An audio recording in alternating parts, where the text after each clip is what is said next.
I'm here at the 2014 Big Day Out in Sydney with one member of GHOST. Thanks for joining us. Thank you very much for having us.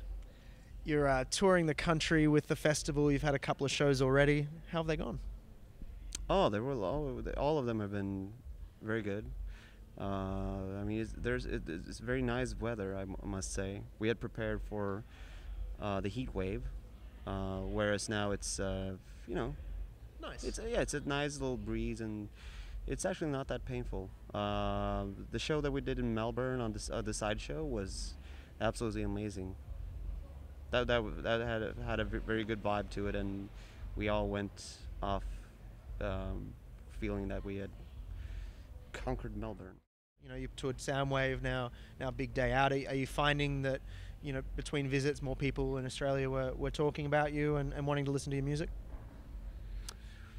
Yes, I think so, yeah. It would be sad if we were doing all this touring for nothing. Yeah. No, but yes, of course. But although I must say we have very little to go on right now anyways, because the only thing that we've really done that is sort of proper is the show in Melbourne, in the sense that, I mean, we are very much in a sort of a theatrical band, and a lot of those theatrical elements doesn't really translate very well to sort of a daytime 45-minute slot.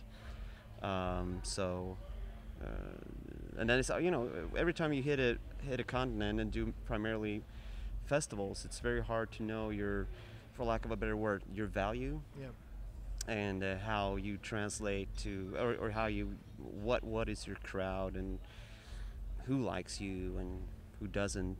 It's hard to say, especially when you do like one metal festival and then you do something different like Big Day Out, that, you know, have different clienteles coming. And so I think that it will be easier, for, at least from my point of view, to sort of answer your question when we've come back and done like one consecutive headlining run. When you're actually getting to play in front of people who you know are there to see you, I suppose. Yes. Looking ahead to 2014, you're kicking it off here in Australia, and what's next for you? What's the rest of the year holding? We're gonna do an US tour in April, May that we're just about to announce.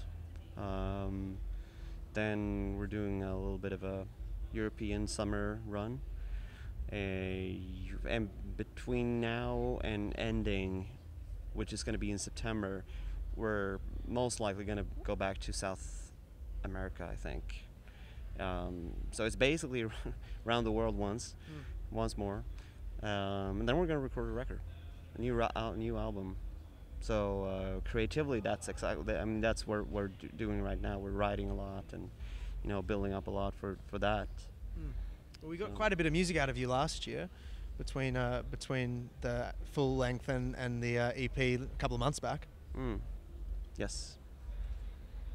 What kept you so busy last year in particular? I mean, was it all recorded last year, or was it recorded the year before? You know, what was the sort of chronology behind all that? Well, to make matters even more confusing, everything on Emphistissimum, except for one song, everything was written in 2011. And when time came to basically re-record the record, because we had recorded demos of everything, and then we decided to sort of make the whole thing again with a producer. At that point, we'd also had a bunch of cover songs that we wanted to record, and it just so happens that we recorded them with Dave Grohl instead. But it was simultaneously, sort of. And how did Dave get involved in that process? The short story is that we met on a festival like this, basically, and just hit it off very quickly, and just decided to at some point it would be fun to work together, and when stars align and you have the time and the schedules meet and all that. And actually that was exactly what happened like 1 month later, because he was, Foo Fighters was going down on a little bit of a hiatus, and we were just about to record the record, and so it was easily arranged. And did you go to his studio for that? Yes. So everything, both the EP and the record was recorded in October, November 2012. And then just because of his involvement with those songs, we sort of decided that maybe we should take that session and just throw it out later, just because we, you know, there's always a risk of sort of making the record a little bit, you know, if you put on the record and then you take a song that is a cover song, there's always a slight risk that that cover song might overshadow the record. Yeah. Especially when you're when you're a band like Ghost, where, you know, most of our songs are sort of, there's a certain degree of filth in them that sort of disqualifies us from like the big mainstream. And if you do a cover of a song that it's not filthy or dirty or anything that blasphemous or anything, you basically you run the risk of having commercial success with that song. And you know, we didn't want to do the Alien Ant Farm thing.